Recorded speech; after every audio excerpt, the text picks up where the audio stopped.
Petani antusias harga gabah di Bojonegoro tembus Rp7.500 per kilogram.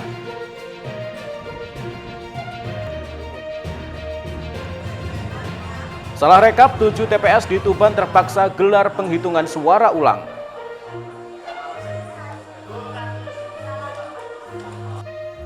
Assalamualaikum warahmatullahi wabarakatuh, pemirsa JTV Bojonegoro. Senang sekali saya, Semi Ramadan, kembali hadir menjumpai Anda di program Sketsa Pengawan untuk edisi hari ini. Selain dua informasi utama tadi, kami juga masih memiliki informasi penting dan juga menarik lainnya dari Bojonegoro dan sekitarnya. Pemirsa, mari kita ikuti Sketsa Pengawan selengkapnya.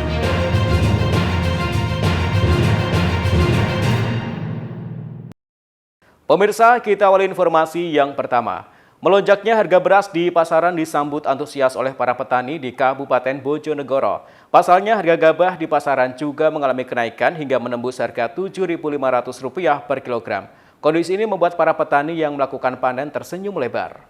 Harga beras di Kabupaten Bojonegoro terus mengalami kenaikan dalam beberapa pekan terakhir hingga menembus harga Rp17.000 per kilogram. Kondisi ini juga dibarengi dengan naiknya harga gabah di tingkat petani sehingga membuat petani setempat antusias. Salah satunya seperti yang dirasakan oleh para petani di Kecamatan Kanor, Kabupaten Bojonegoro. Harga gabah di tingkat petani menyentuh Rp7.500 per kilogramnya.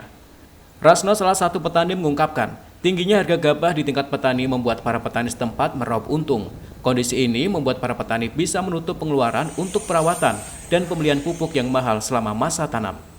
Para petani berharap harga gabah yang tinggi ini bisa terus stabil, sehingga para petani bisa meraup untung besar. Apalagi selama musim tanam, pengeluaran mereka juga membengkak akibat langka dan mahalnya harga pupuk di pasaran.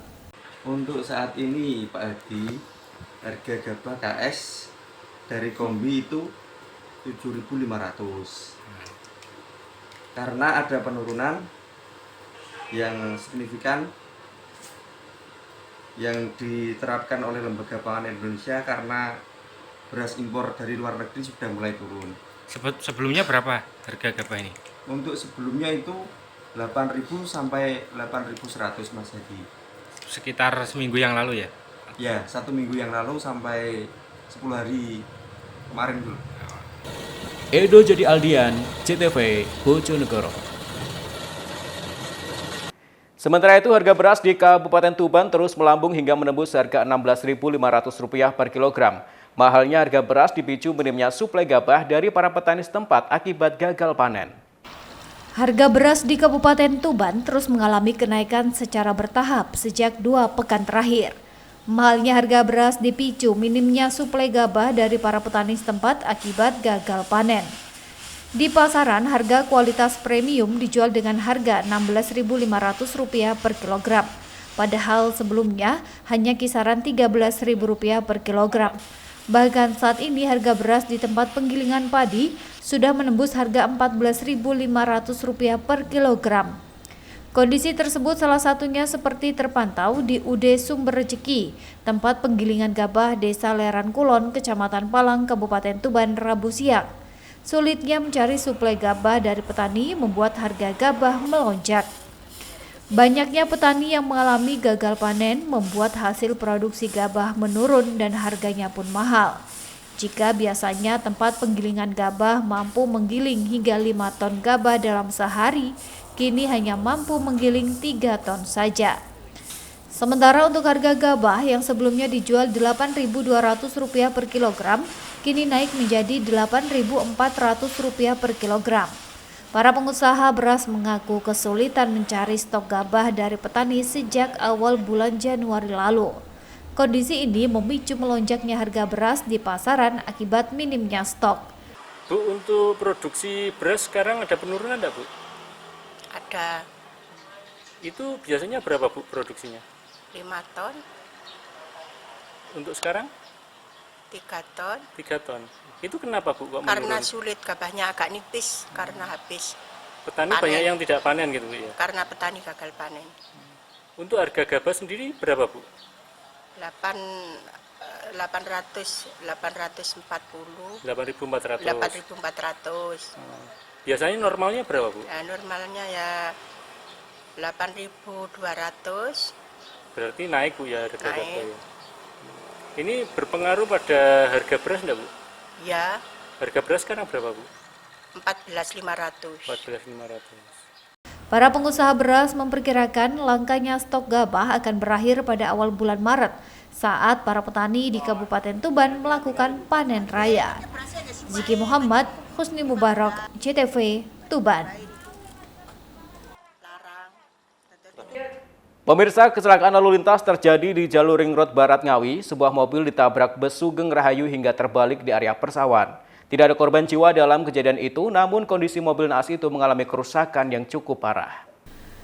Seperti inilah kondisi mobil Nopal AE 1024UB yang dikemudikan oleh Muammar Kadafi, 24 tahun, warga desa Kartoharjo, Kecamatan Kabupaten Ngawi, usai ditabrak dari belakang oleh bus Sugeng Rahayu dengan Nopal W7730UY yang dikemudikan oleh Muhammad Imron, 36 tahun, warga Wonokromo, Surabaya. Kondisi mobil terbalik di area persawahan hingga muatan pakaian yang ada di dalamnya berserakan. Kecelakaan yang terjadi di jalur Ring Road Ngawi ini bermula saat bus Sugeng Rahayu melaju dari arah barat menuju ke timur. Bus mencoba untuk mendahului kendaraan truk yang ada di depannya. Namun diduga karena kecepatan tinggi, di depan truk terdapat mobil yang menyeberang ke kanan sehingga bus menabrak bagian belakang mobil hingga terbalik di sawah.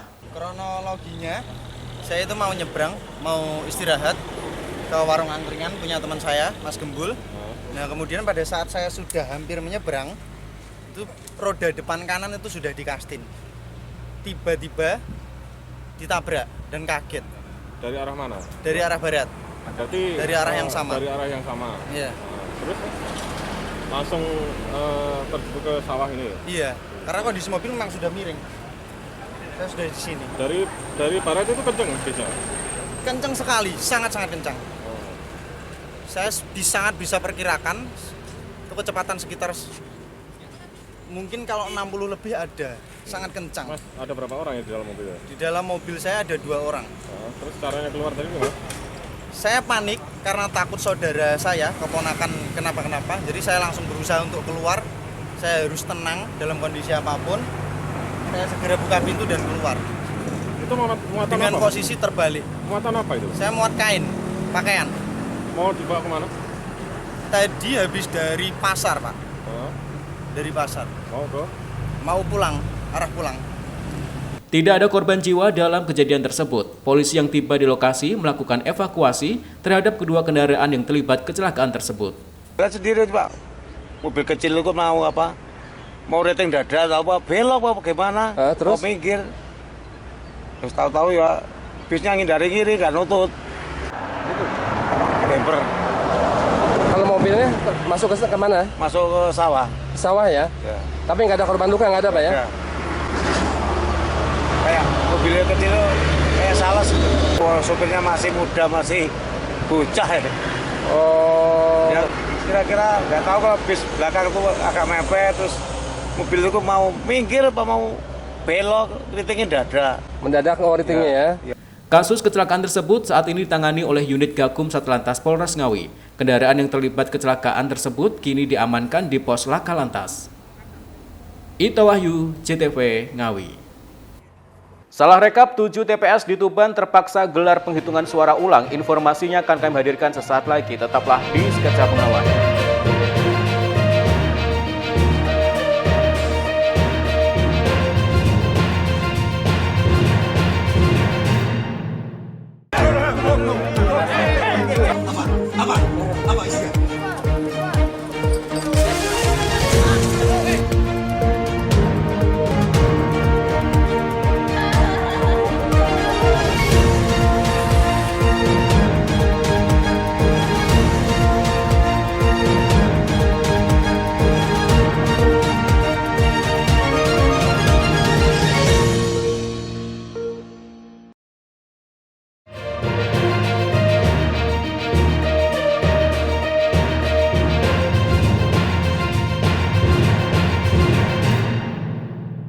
Pemirsa, terima kasih Anda masih di Sketsa Bengawan.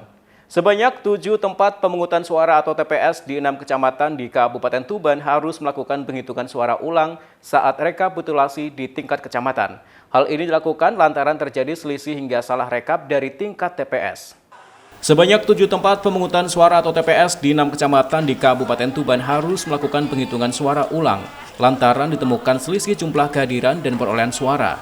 Kondisi ini salah satunya seperti yang terpantau di kantor Kecamatan Kerek, Kabupaten Tuban pada Rabu malam. Saat rekapitulasi berlangsung, panitia pemilihan kecamatan atau PPK setempat harus melakukan hitung suara ulang lantaran ditemukan selisih mencolok antara jumlah pemilih yang hadir dengan jumlah perolehan suara.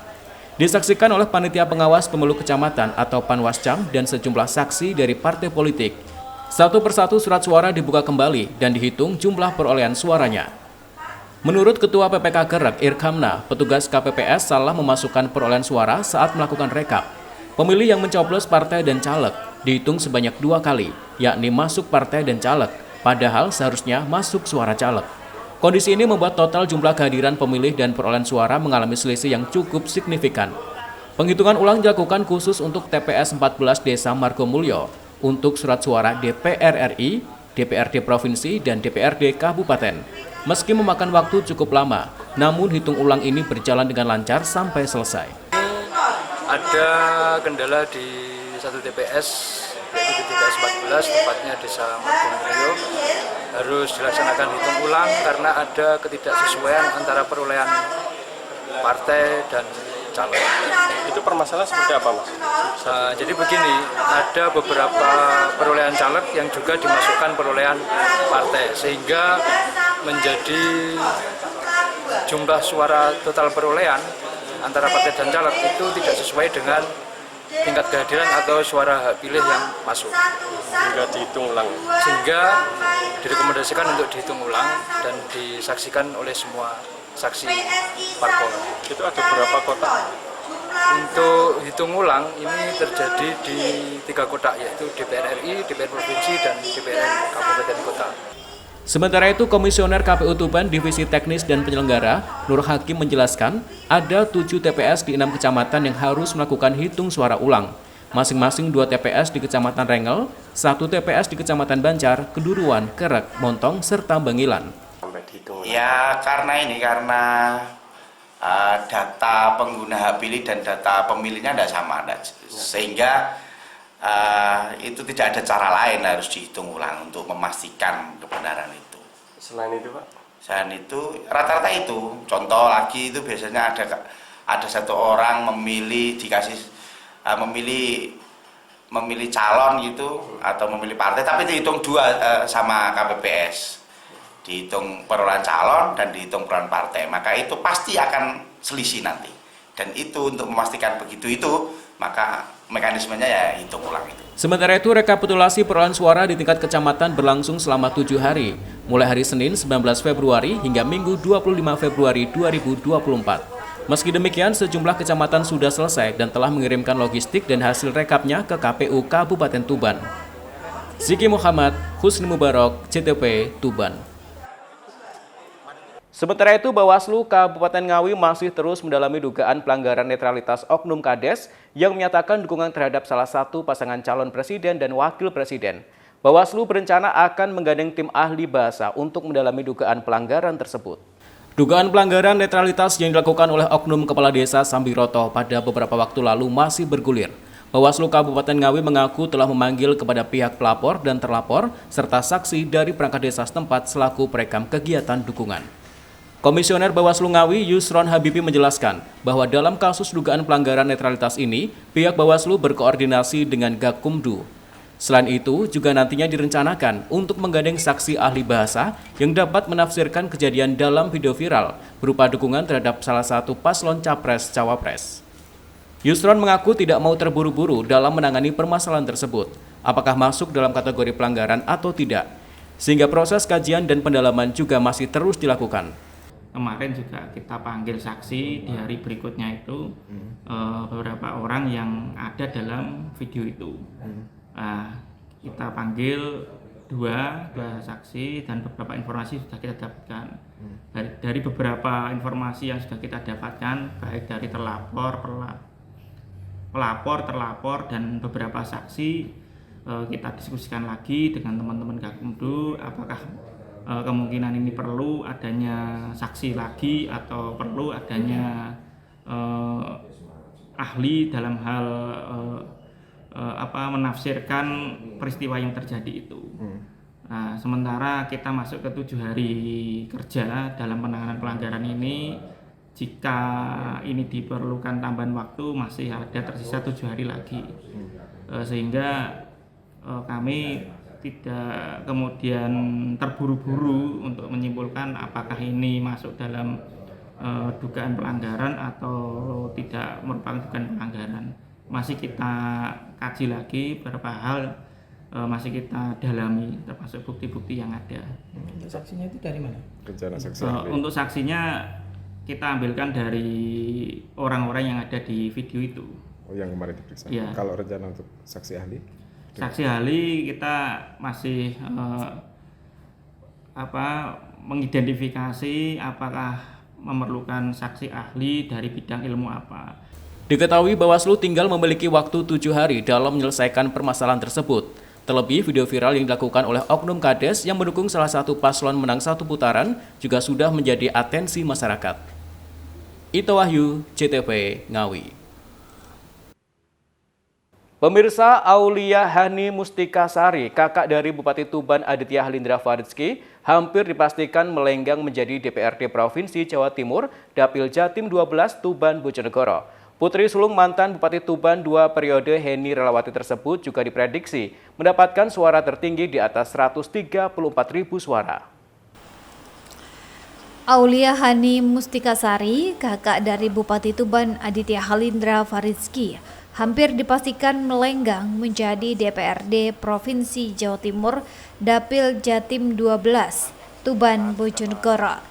Pantauan data Realcon dari website resmi KPU Rabu siang, putri sulung mantan Bupati Tuban 2 periode Heni Relawati tersebut mendapatkan suara tertinggi 134.313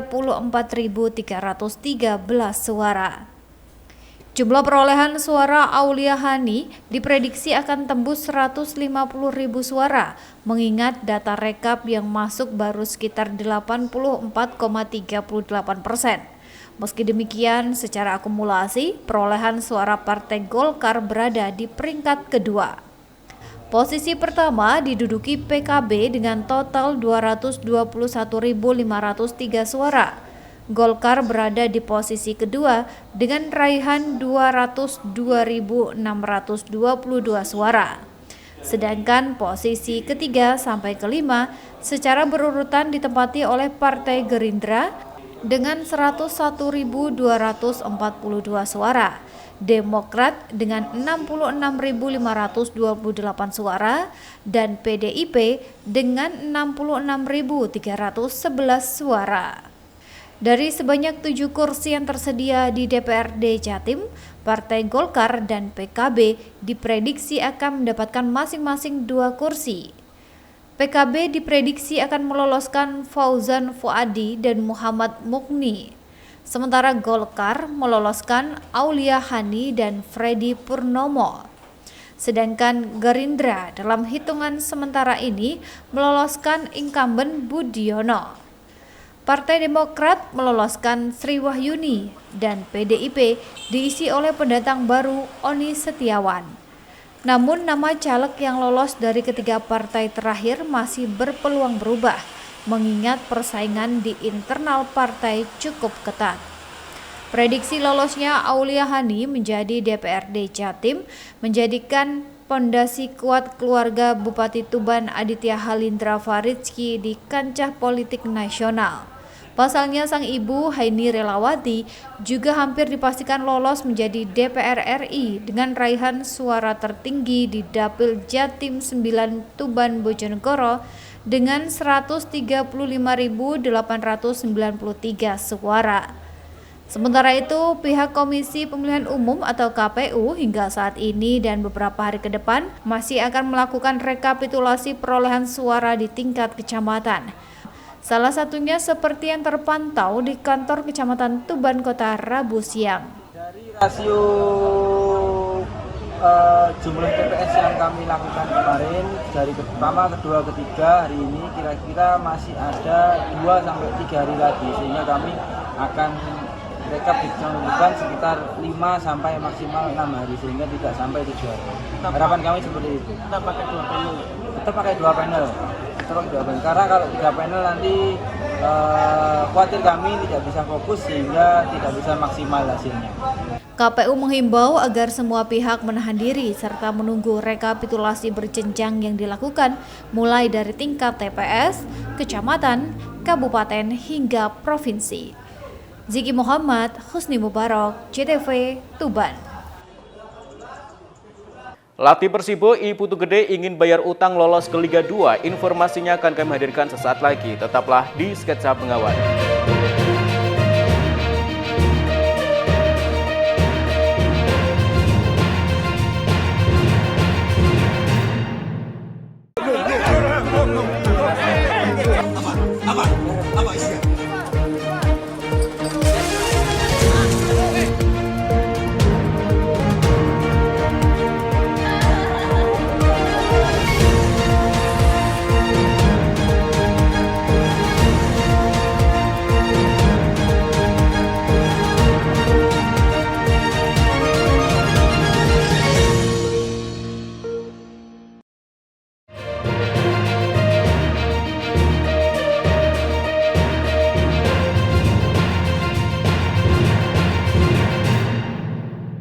Pemirsa, terima kasih Anda masih di Sketsa Bengawan.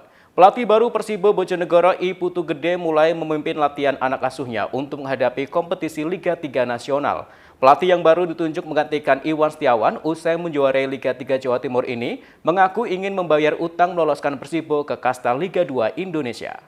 Pelatih baru Persibo Bojonegoro I Putu Gede mulai memimpin latihan anak asuhnya untuk menghadapi kompetisi Liga 3 Nasional di Stadion Legend Haji Sudirman Bojonegoro kemarin sore. Putu Gede didapuk sebagai pelatih baru menggantikan Iwan Setiawan setelah membawa Persibo menjuarai Liga 3 Jawa Timur. Pada kesempatan perdana memimpin latihan, I Putu Gede memberikan beberapa porsi latihan untuk anak asuhnya. Di antaranya penguatan fisik para pemain pasca setelah libur kompetisi. Melakukan skema game 5 melawan 5 pemain dengan tujuan untuk penguasaan bola dan respon pemain. Putu Gede kembali melatih Persibo dengan membawa misi bayar utang. Pada 2017 lalu, ex-pelatih Persikap Bandung tersebut gagal membawa Persibo naik kasta. Sehingga di kesempatan kedua ini, ia termotivasi untuk membawa Laskar Angling Dharma lolos ke Liga 2.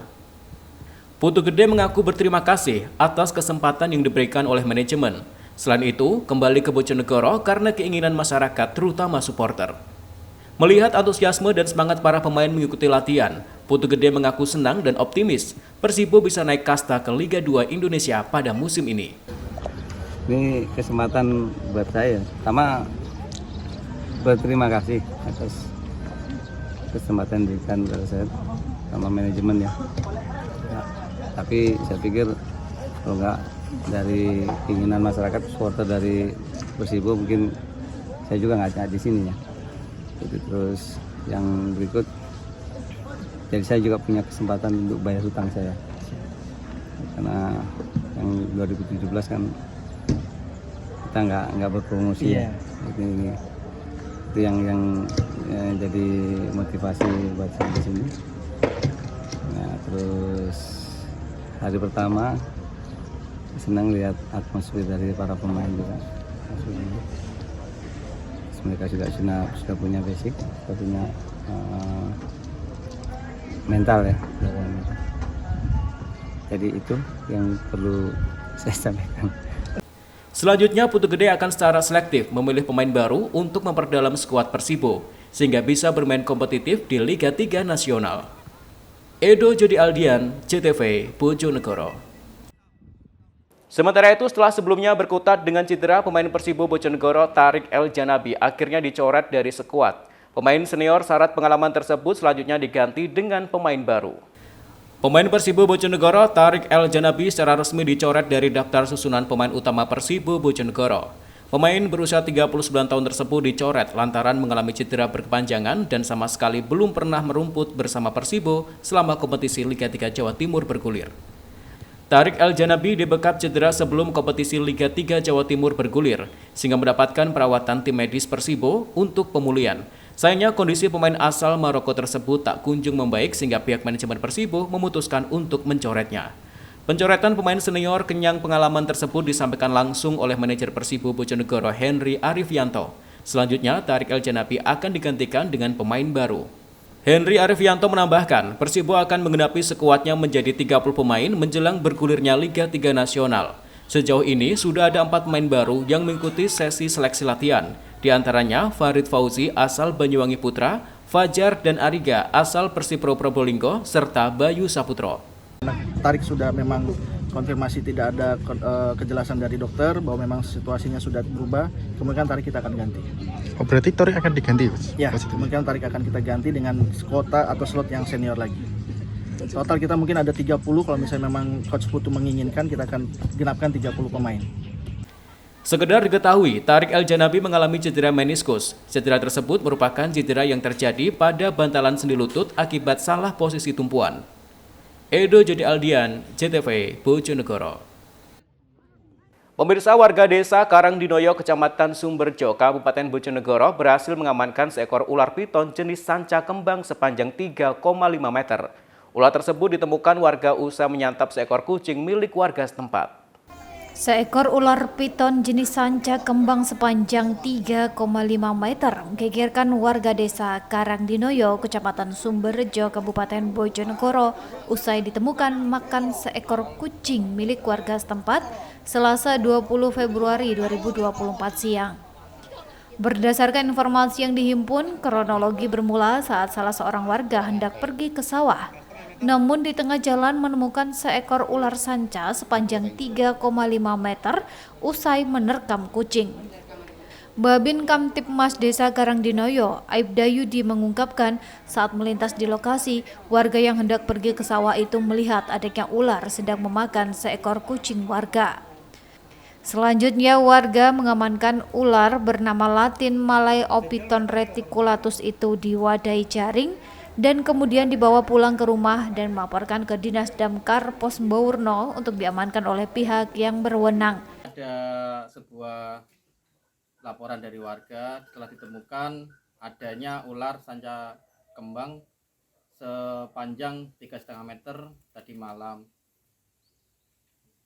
Setelah ditangkap oleh warga, diamankan di salah satu rumah warga.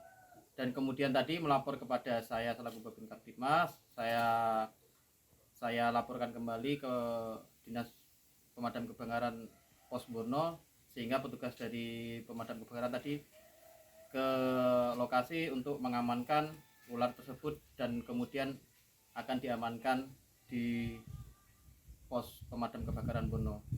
Sementara itu, Danru Damkar Pos Mbaurno Jarot mengatakan pihaknya bersama 2 anggota lainnya segera mendatangi lokasi dan kemudian melakukan evakuasi ular. Setelah melakukan evakuasi, kemudian ular dibawa ke pos damkar dan kemudian akan dilepas kembali ke alam yang letaknya jauh dari pemukiman warga. Dinas Damkar Kabupaten Bojonegoro, tepatnya Pos Bantu Mbaurno, mendapatkan laporan dari warga Karangdinoyo adanya ular panjangnya berapa tadi Pak? 3,5. Panjangnya 3,5. Untuk saat ini mau dibawa ke pos, selanjutnya mau diamankan di pos Mbaurno dulu, baru dilepas ke habitatnya atau hutan. Samsul Alim, JTV, Bojonegoro.